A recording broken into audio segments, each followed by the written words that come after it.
The following is a Hoop Ball presentation.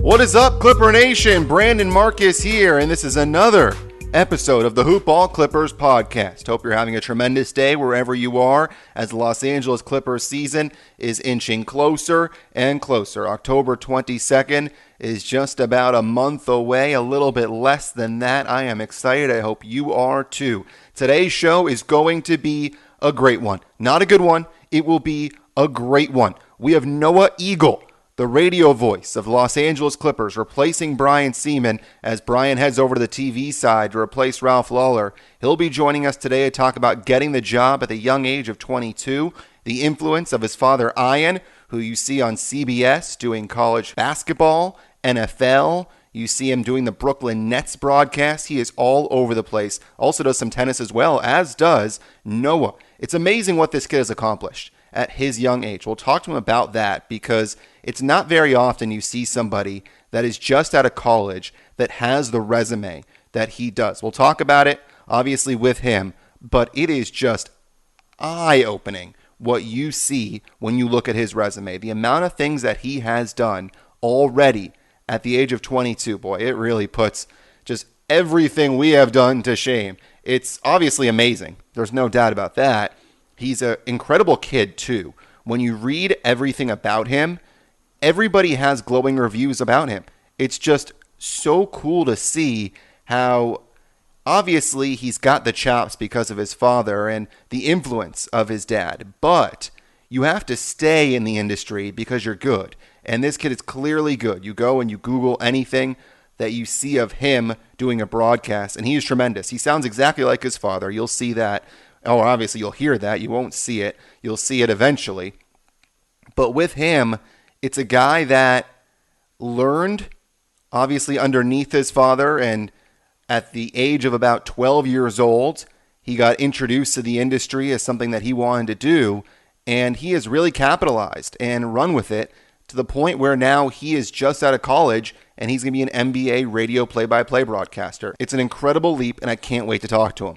So, before we continue, a big thank you, obviously, to Isaac Letterrock, who provides the beats for this show. You can follow us on Twitter. At HoopBallClips is the podcast.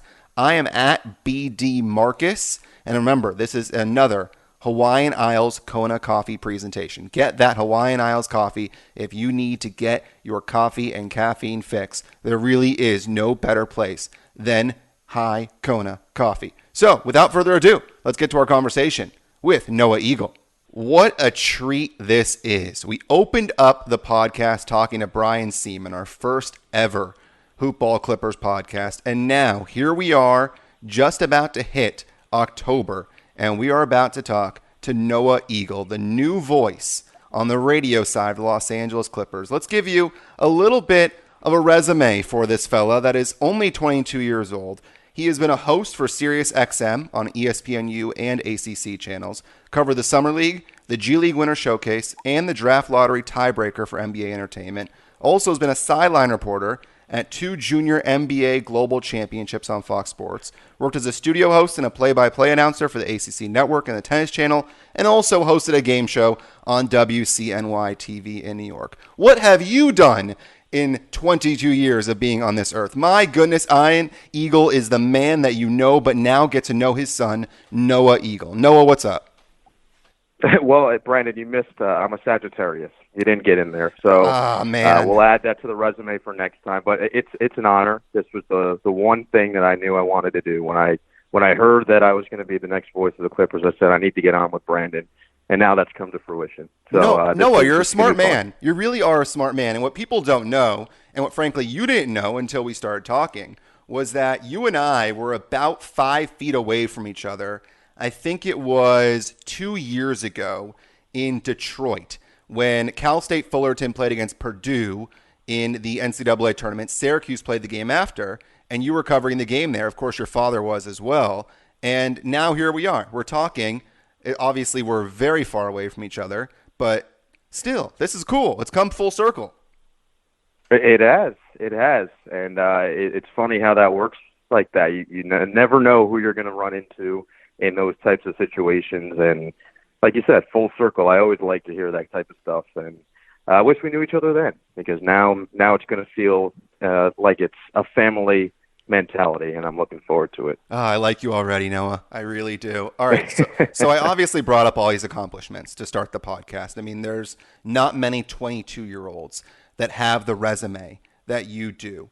How does someone end up with such an incredible resume? By the way, when do you turn 23 so that all this 22 nonsense continues, obviously, to be brought up? When do you turn 23? December. Okay. December. We'll be in Toronto. Oh, okay. There you go. You've already looked to see when you're going to be on the road for your birthday. I like that. Of course. But really, of course, I need to make sure that I know where I am. Yes. For that special day. That's imperative. I know I've worked with a lot of the production crew for the Toronto Raptors, so when I saw that, I made sure to reach out and say, listen, this is the deal. I know Kawhi's returning. I know that's a big deal, but the bigger deal is I'm turning 23 years old, so I need you to mark that on your calendar and make sure you've got an itinerary for when I get there. And they're excited, so I'm excited as well. Yeah, forget Kawhi's return. I mean that doesn't really matter. It's all about Noah going to be his 23rd birthday in Toronto. No, but seriously, I mean, how does a kid at 22 years old end up with such an incredible resume? Well, obviously, the last name helps, and I always say that having my father as a resource gets me in the door, but once I'm in the door, then it's up to me to go out and perform and do the job and treat people well. So I would say it helped. And then once I would say one or two people took a chance on me, then it just kind of gets a little easier. I think you'll find really in anything you do, that's all it takes is one person to really take a chance. And then it's easier for other people to justify taking a chance on a young guy. So for me, it was a few people early on. I had an internship at Bleacher Report early in my college career, heading into my junior year of college at Syracuse, and I made a video there to kind of highlight what I did throughout the summer. And I remember my dad, being the proud dad that he was, just sent it around to a few people, and it ends up getting passed around, and a lot of people end up seeing it and reaching out to me and saying, hey, we really like this, talk down the line. I said, okay. I didn't really think much of it, but that video was kind of the start, and that was at least the entree, or rather the appetizer to the entree that is me as a personality. And it showed off my personality enough that some people down the line were willing to take a chance on me. So whether that was getting back to Syracuse my junior year and being able to host that game show, or doing games at Syracuse in different roles and varieties, and then eventually NBA Summer League or the G League stuff, or any of it. It all kind of started just from my own video and obviously having some connection through my father. But, I always, like I said, I think that is a start, but then it's up to you to do the rest. So for me, it was, okay, get these assignments and then go and just show who I am, treat people well, and show who I am. So I feel I've done that so far, and I'm looking forward to making my mark now on this next chapter, that is the LA Clippers, which is great timing, and that's what everyone tells me. It's great timing to be with the Clippers, and I can't wait to get the season started this year. I am so excited. It's a pretty incredible first job, you can say, out of college. When did you know it was actually a possibility? It's a good question. I mean, I obviously had heard of Ralph Lawler was retiring, and I never really thought to myself, oh, I wonder if that could happen. Like, they would hire me right away. That would be awesome. But I would say the first actual inkling that I had a professor, her name is Olivia Stomsky at Syracuse, who reached out to me around late February and said, hey, send me a reel of some of your best basketball stuff. I said, okay, can you be more specific? She said, just send me a reel, a couple minutes long, of all of you're doing play-by-play or hosting or whatever on basketball. And so I said, okay. So then I visited her office and was like, I just need a little more direction. She said, look, she's still is in the industry. She still works, and most of her work is out here on the West Coast. So I knew that, but I didn't really let myself think, whoa, what if it was for the LA Clippers? Because again, why would I assume that? You know, she's still a college professor helping her student, but she has certainly several contacts in the industry, and many of them out here. So what ended up happening, as I found out later, was a couple people from Fox Sports West out here, which is where she's worked at some points in her career. She's worked with Fox and ESPN and other outlets, but she still has many friends. They reached out to her and said, look, the Clippers are looking to reshape their broadcast team, and they want to try to make a splash potentially with a younger person. Do you have anybody to recommend? And she gave a few names, and I was one of those names. And they basically asked, do you think that Noah Eagle is ready to move out to Los Angeles potentially if we like him? Mm-hmm. She said, I think he's ready, and I think you will like him. And so they said, all right, give us a few questions that you think could stump him in an interview. And she did. She gave some ideas. So I give her the reel. I give her a resume and a bio. And several weeks go by, and I hear nothing. So I'm like, all right, I'm sure nothing came of it. And like you mentioned earlier, Brandon, I am a host on Sirius XM, and last year had a weekly show while I was still at Syracuse on Monday nights called The Student Section, where I would just go through topics from the weekend in college sports. And this was basketball season. And we were in the thick of basketball season. It was March or April maybe. So it was, I think, just after the basketball season came to a close. And I'm driving to my show. It was 7 to 9 p.m. Eastern time. So I was driving at, let's say, 6:15, and I get a call on my way over to the station.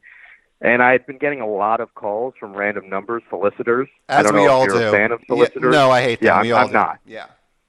I'm not. I try not to answer them when I get them. So I saw this phone number pop up, and I was like, not again. I don't really want to deal with this at this very moment.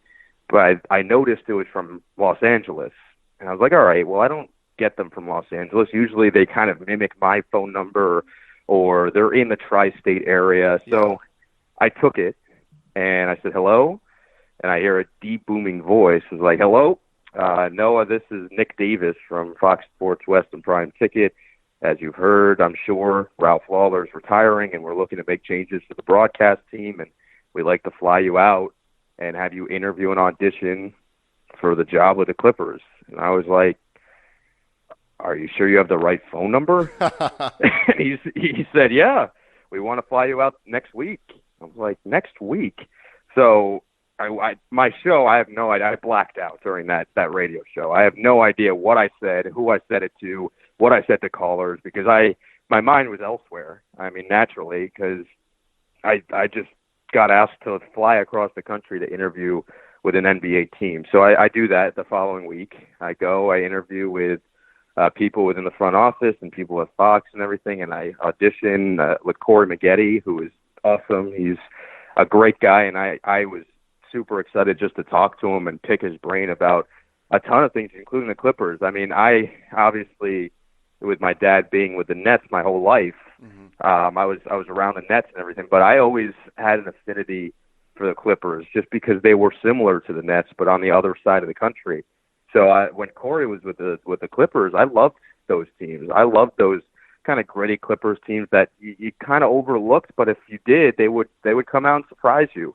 And Corey was a big part of it. So I was thrilled to meet him and do that audition with him. I thought it went very well. I thought the audition went well, and the overall interview I thought went well. And they asked questions which Professor Stomsky had given them, and she thought maybe they could stump, but I think I answered them at least as well as I could have.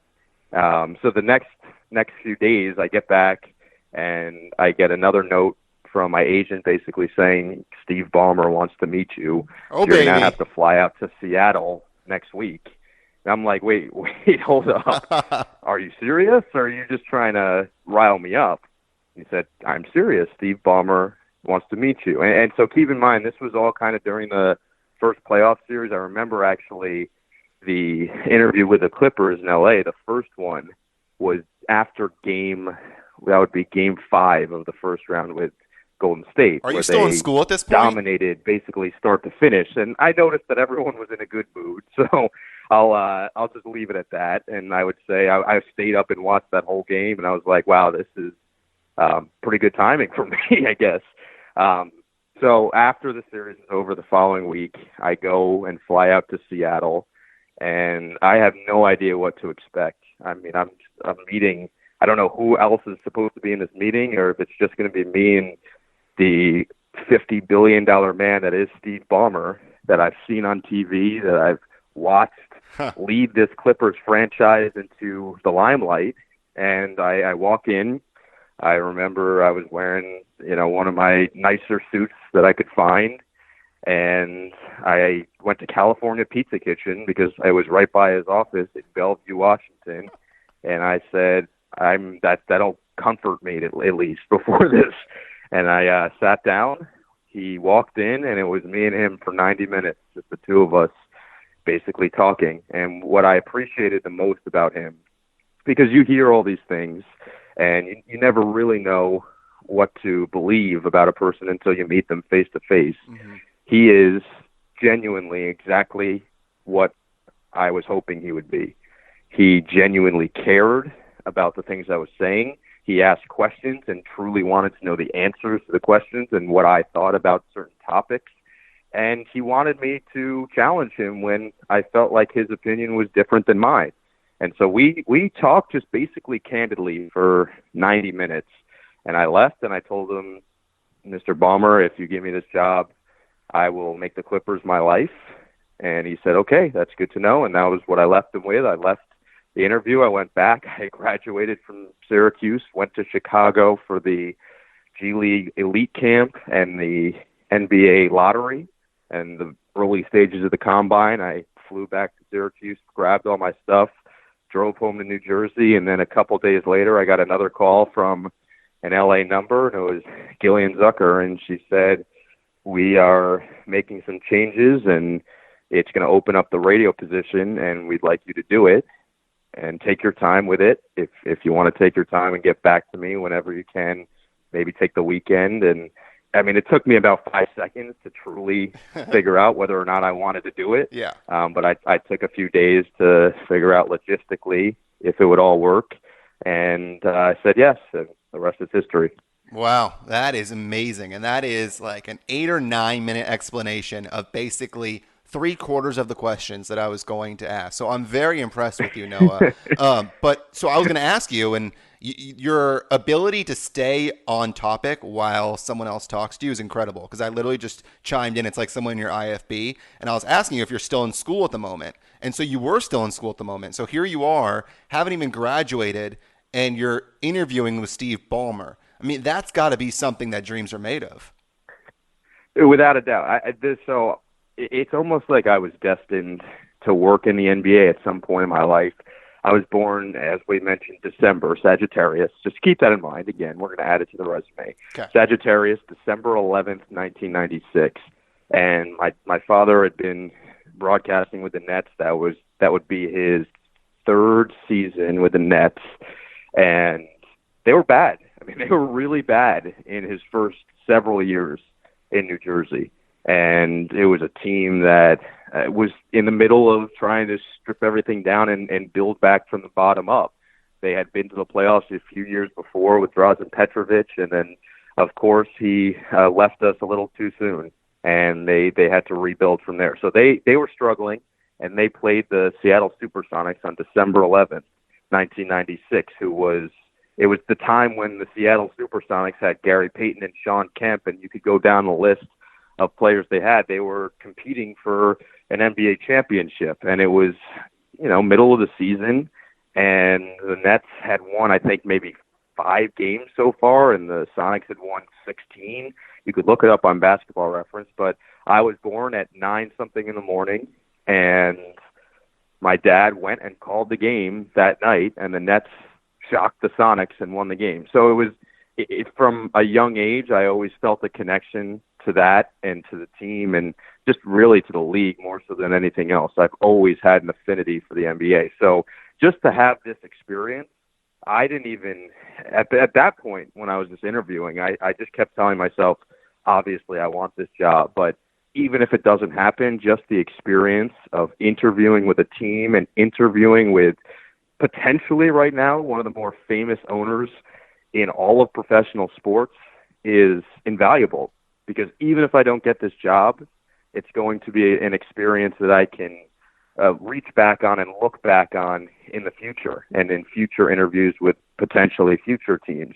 But of course, it all worked out. It was a whirlwind, though. I won't lie to you. It was a whirlwind. I took 2 red eyes just to get it done, and I don't regret a single thing. Obviously, it all worked out. And like I said, I just can't wait for the season to start.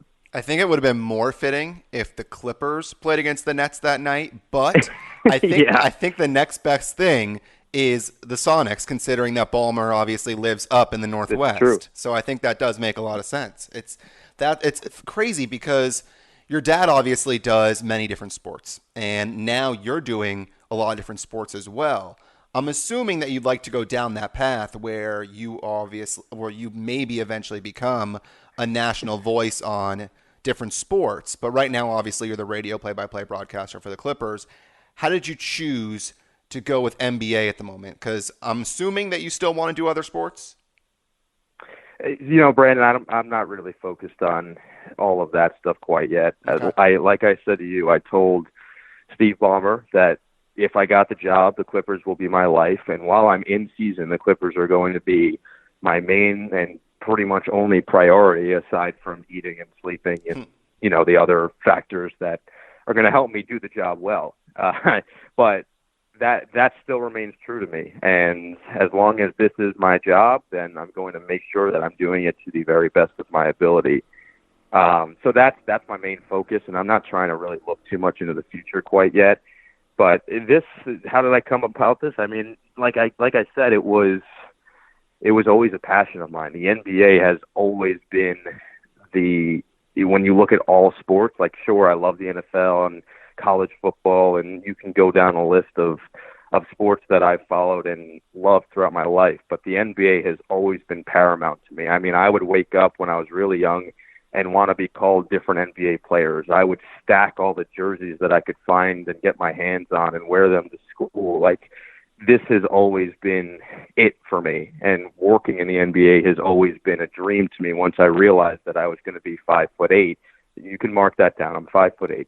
Once I realized that, I realized there was no playing past a certain level. Working in the league is the next best thing, and being around it is the next best thing. And I knew that I wanted to do that because of the passion that I have grown from day one. Yeah, I'm also 5'8". So there you go. Now that the Okay, NBA, you want to go back to back? Yeah, we might as well. I think we'll do it at some point, and we'll take a picture and we'll post it on Twitter, because now that the NBA is apparently going to make the players list their actual heights, I think it's proper that you give out your height since you're going to be a broadcaster in the NBA. I think it only makes sense.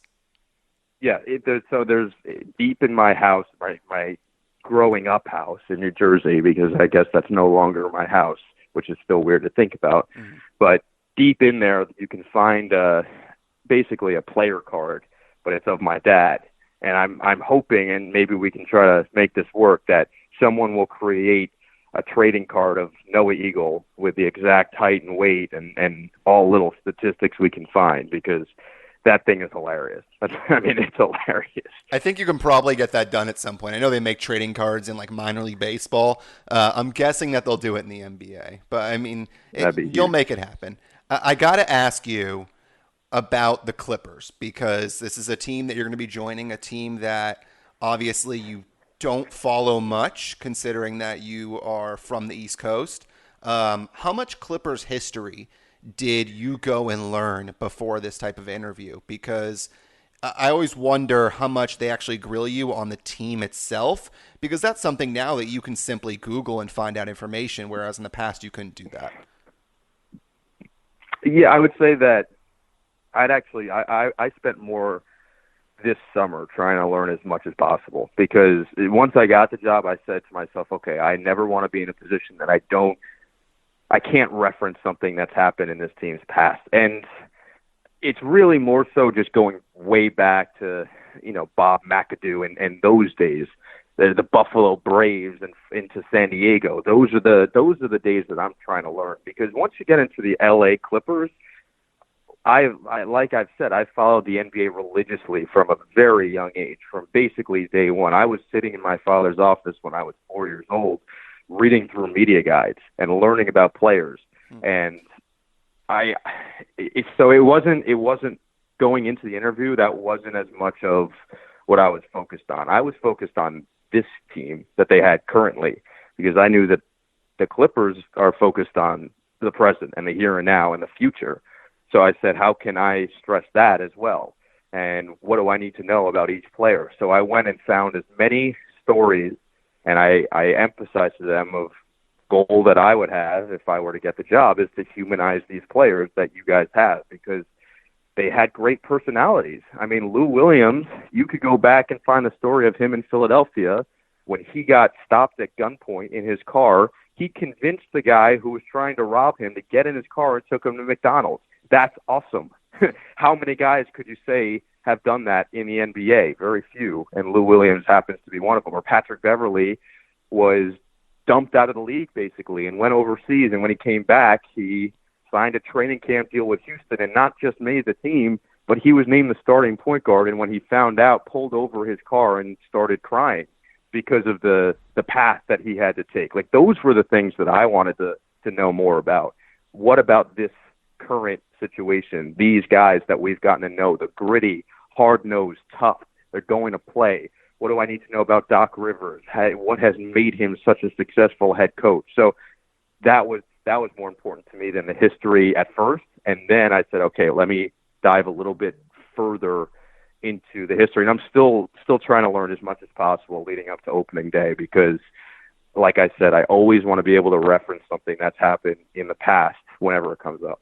Yeah, it's a good point. And you'll clearly learn more and more as you're around the team, and the more time that goes on, the more you'll look up and the more you'll find out about it. But clearly, it's no secret that you are set up well for this job. You work your butt off, and that clearly shows. I mean, you know what you're talking about. You got all these jobs not because of your dad, but because you work hard and you're good at what you do. And that clearly is showing not only in this conversation I'm having with you, but in all the reviews that people give of you, whether it's Brian, who said that he met you obviously for, I think it was for lunch, and said that you guys had an incredible conversation. You're wise beyond your years.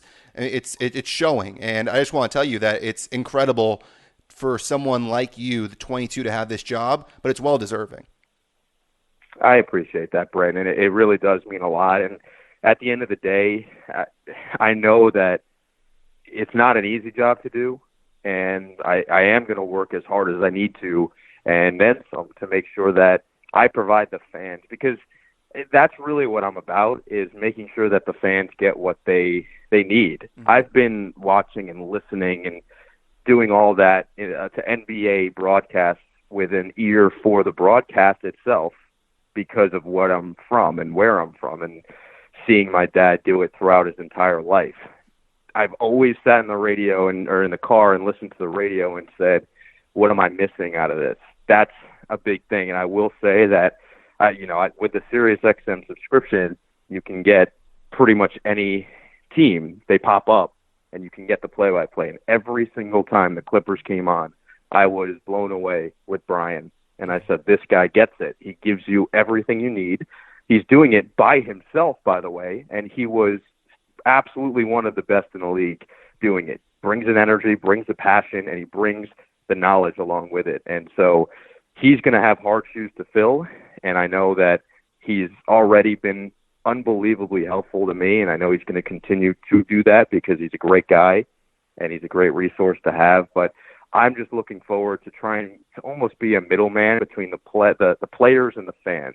That's what I want. I want the fans to feel like they know these guys personally. And if I've done that by the end of the year, then I've done my job. Yeah, you will not find a nicer person in Los Angeles than Brian Seaman. I mean, I was in college and I wanted to shadow a broadcaster, and I reached out to Brian. He immediately responded, I mean, even your father. I mean, it was several years ago that I was emailing NBA broadcasters, and Ian responded to my email, and I actually had an hour conversation with your dad talking about the industry. So clearly, the apple does not fall very far from the tree. And it's funny because talk about how all these things, how you and I have some stuff in common. Olivia Stomsky was actually my boss when I was working at Pro Angle Media as an intern. So it's How about that? Yeah, it's a small world. I want to ask you a couple more questions before I let you go. What are you most excited about, and what are you most nervous about? I mean, those are good questions. Excited, I think it's pretty easy. It's just the team overall, the expectations that are coming with it, and talking to Doc Rivers already and just getting to know him a little bit. I'm excited to really work with him because he's awesome. He's the best. I had him last year certainly as the coach of the year. I thought just the job that he's done, and I think you can make an argument pretty much every year that he should win coach of the year.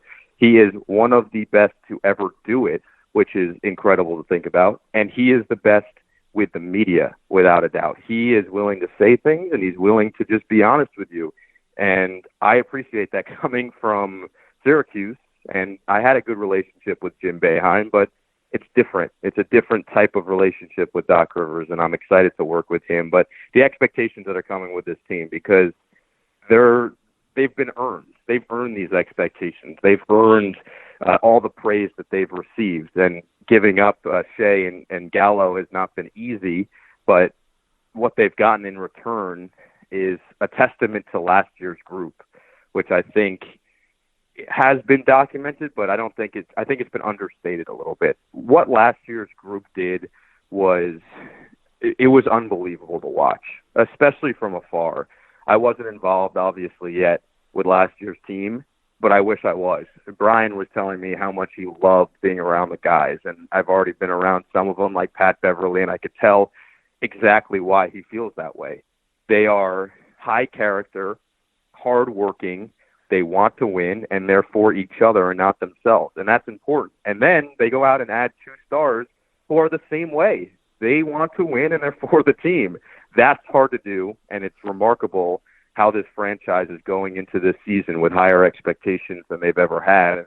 They are completely earned. So I'm excited to just be around that and feel that energy through 82 games. What am I nervous about, and what am I worried about? I wouldn't say there's anything that I'm really nervous or worried about. I would say just getting into a little bit more of a rhythm once we're traveling a ton, because I'm not used to that yet. I think that'll be an adjustment of just getting on planes and not getting places until 2 to 3 in the morning. And it's funny that when you're young or even just a casual fan and you see how could my team, look how much better we are than this team.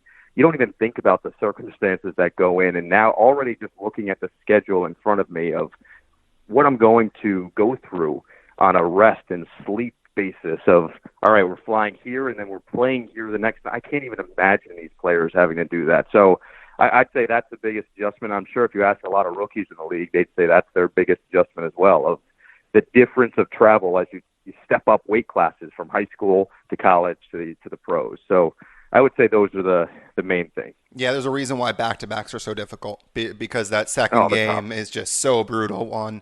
You're leaving the arena at past midnight, you're hopping on a plane wherever that nearest airport is, and you're getting your hotel room possibly at 3 or 4 o'clock in the morning. So it's tough. Are you in the mindset at all that you have to, I want to say, achieve a certain level? I don't know the exact word to say, but just to make sure that you uphold your father's name? Because is there any pressure at all that you need to succeed right away? I'm more worried about my mother's maiden name than my father's name. No, I would say, is there pressure? I don't think so, because the biggest thing out of all of this is that he doesn't put any pressure on me. He knows that I'm going to put enough pressure on myself to go and do the best job possible. Like, I know this is a results business at the end of the day. So if I want to be looked at with respect, which is what I want, then I need to go out and prove it. I need to go out and earn it. Just like last year's team earned respect amongst the league and amongst the fans, I need to do the same by going out and doing my job well. Now, does it matter with my last name? I don't really look at it that way. I look at it as it matters for myself. I just want to go out and do a really good job. I want to go out and make the fans happy and give the fans what they need to understand what's happening. And I want to add my own personality in there. I want to sprinkle in little things that are going to make it my own. I love movies and television, and I love comedy and stuff like that. My grandfather was a performer. My father's dad, he was a comedian and an actor. My grandmother was a professional singer. Like I've seen what it takes to go out and perform and to quote unquote deliver in big moments or whatever. That's not really my concern. My concern is making sure I'm giving the fans what they need at the end of the day. And if they're happy, then I'm happy. How's your sister Erin handling all of this? Because you're getting a lot of attention nowadays. Is your mom maybe going out getting her a diamond necklace or something? No. You kidding me? I already sent her 3. She's fine. I don't think she really is bothered by any of it. I would say she doesn't mind kind of being out of the limelight. That's her personality, and she's happy. She's at school right now. She's having a great time and trying to enjoy every second. She's getting ready to go abroad. So there's all these experiences ahead of her, and she's honestly excited to come to visit to LA. I think when I took this job and she heard I was moving, she's like, "Oh, that's great. I can come and visit Los Angeles. Sign me up." I'm like, "All right, that's fine." So I'd say that's her mindset is. She's really happy for me. She's excited. We've got a really good relationship, the two of us. We always have. And so she's excited to watch me try to do my thing out here and make my own name in Los Angeles. Final question for you. You obviously had a lot of people reach out to you once you got this job. WAER is one of the most famous, if not the most famous, broadcasting schools in the entire nation. Mike Tirico, I saw, retweeted the Clippers and mentioned how proud he was of you. Obviously, there are a ton of names that have gone through Syracuse and obviously many others that know you because of your father. Who is the biggest name that reached out to you after it was announced you got the job? That's hard. That's hard to answer because there were a lot of people that reached out prior to it becoming official and released. So I'd have to go back, but I will tell you this. You'll like this story. So right when the Clippers tweeted it out, I get a notification on my phone. You've been mentioned on Twitter by Los Angeles Clippers, and I realized, they must have released put out the press release. And literally within seconds, the first person after the official announcement came out, and this is telling, the first person to reach out right after was Adrian Wojnarowski because he never misses a thing in the NBA. It was literally 5 seconds. I didn't even have a chance to look at the tweet yet, and I saw that Woj popped up saying congratulations. And that proves to you why he is who he is. He's on top of everything, 24/7. And by the way, Shams was not far behind. Like, they were both on top of everything within seconds. So he was the very first once it became official, and a lot of people reached out. I've talked to Brent Barry, who I've known for several years, and he was, of course, a big part of the Clippers at one point in his career, and he was excited. And Mike Tirico, you went through that name, and I've known Mike for pretty much my whole life. He's always been a great influence on me as a fellow broadcaster for sure, and as just a great person. So I could go through the names, but I will say Woj was, I'll give him credit. Within seconds, I got the notification and a second one, and it was from him. That is amazing. Like, absolutely amazing, and is the most telling thing in this entire NBA world that Woj should be the first guy to reach out to you. That has to be one of your best stories. I mean, you'll continue to bring that up for a while as long as Woj is dominating the NBA atmosphere, but that's incredible.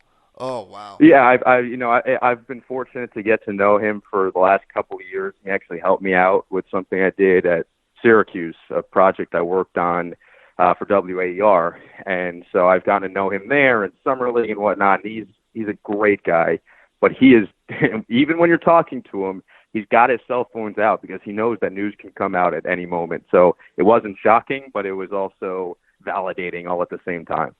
You can hear him on the radio. I believe it's still AM 570 that the Clippers will be That's on right. this season. You can follow him on Twitter at NoahEagle15. And you are in for a treat this season. You have Brian on TV and now Noah on the radio. Noah, this has been absolutely tremendous. Some of the best time I have had on this podcast, and I'm very much looking forward to having you later on this season. Anytime, Brandon. I appreciate you having me on, and hope to see you throughout the season. Well, that's got to be one of the top podcasts we've done, and we are not even 10 podcasts in on this Hoop Ball Clippers podcast. I really hope you enjoyed that conversation as much as I did. And I know there obviously might be some people saying, well, it's Noah Eagle. He's the son of Ian Eagle. I got to tell you, this kid belongs. He truly does belong in the NBA. You can just tell from that 40 minutes that I talked to him, he knows his stuff. He's confident. And really, he is where he is because he works hard and he's just a good guy. And I'm really looking forward to listening to him on AM 570 throughout the entire season. I hope you do as well. This has been another presentation of the Hoop Ball Clippers podcast. Don't forget, you can follow us at Hoop Ball Clips on Twitter. I am at BD Marcus on Twitter. That is BD as in David, Marcus. And also, don't forget, go to iTunes, rate, review the podcast, give us a 5-star review. It really does help a lot. We want to try and get this podcast out to as many people as possible. We've had some great guests and hoping that we continue to build upon those previous guests as we go on. So until next time, I'm Brandon Marcus saying so long and have a fantastic rest of your day, everybody.